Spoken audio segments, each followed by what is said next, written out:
So here I'm going to read. And the section I chose is how we don't listen to ourselves. It's from chapter 1. In fact, it's page 2 of the book. You know how they say life doesn't come with an instruction manual? Well, that's not exactly true. The thing is, like with a car, you'll always find the manual inside. When you want to understand your car, it doesn't help to look at other cars' manuals or listen to different car manufacturers' experts. Yet, that's exactly what we often do in our lives.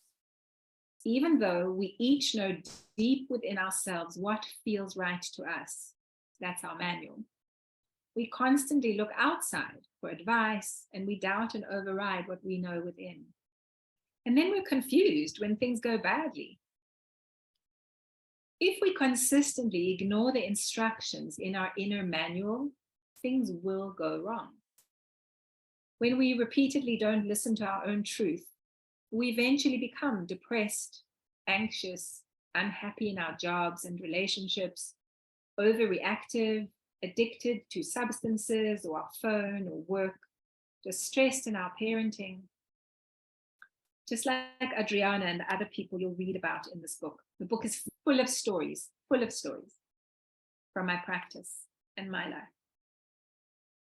But I don't mean to ignore my truth, you say. How do I know when I'm doing it?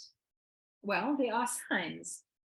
You know that feeling when you ignore your inner voice only to kick yourself afterwards? Why didn't I take that turn off? I knew I should have, and now I'm stuck in traffic. I had a feeling about eating that fish. Why didn't I listen to myself? I knew I shouldn't have walked down that dark alley. I'm such an idiot. I felt I shouldn't have married him. Why didn't I listen to my instincts? We tend to learn from mistakes like these. After making a choice we regret once or twice, we usually start making different choices. But there's a more common way in which we ignore ourselves, and this way is harder to spot because it's subtle, and we usually don't even realize we've done it. And then it can take someone else to help us see how we've overridden ourselves. You know that moment when you're standing in front of the open fridge, and you know what you should eat, but you also know what you want to eat? Or when someone invites you to their birthday party in a loud, smoky restaurant with a whole lot of people you don't know, and it's the last thing you feel like doing, but they're standing right in front of you waiting for your answer. Or your partner's just said that annoying thing again that you always react to.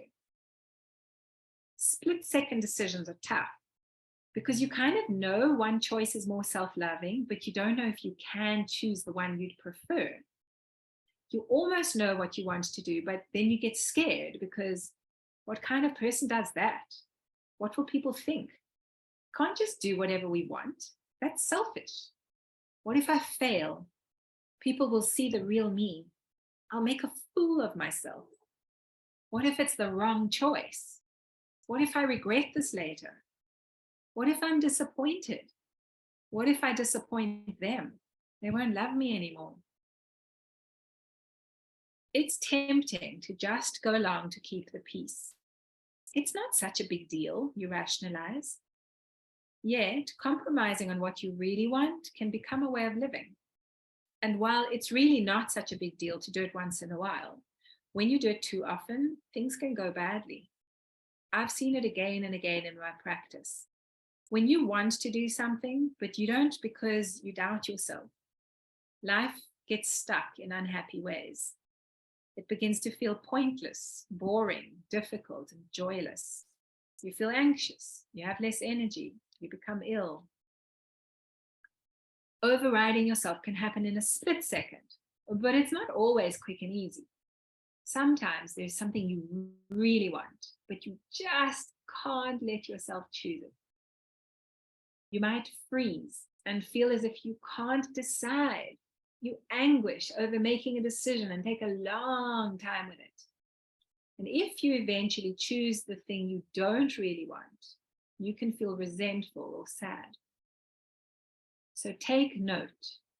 When you feel strong doubt or you can't decide about something, you're probably not giving yourself permission to choose the thing you really want in that moment. You're likely wrestling between something you really want and something you believe others expect of you. I've learned that when people come for therapy feeling overwhelmed or distressed by situations that seem impossible to resolve or overcome, the most useful thing I can do is to help them look back and see where they overrode their truth. Then I support them as they figure out how they can start living according to their own inner knowing. It's a simple shift, but once they get it, they never need to feel powerless in their lives again. Making choices by listening to your inner knowing changes everything because you're following the instructions in your manual. I know this might sound weird, but when someone first comes to see me, beaten down by something in their life, I often feel quite excited. I know that I'm seeing the before picture and I'm about to witness a transformation. And who doesn't love a good makeover? When someone begins to love themselves by meeting their needs, it's like dawn breaking. The golden light of hope enters the grayness.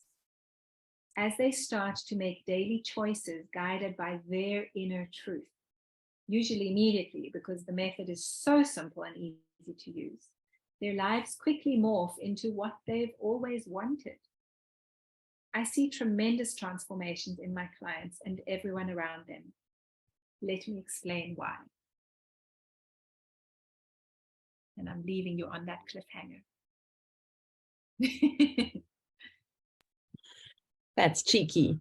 Thanks, Ella. It's the end of the section.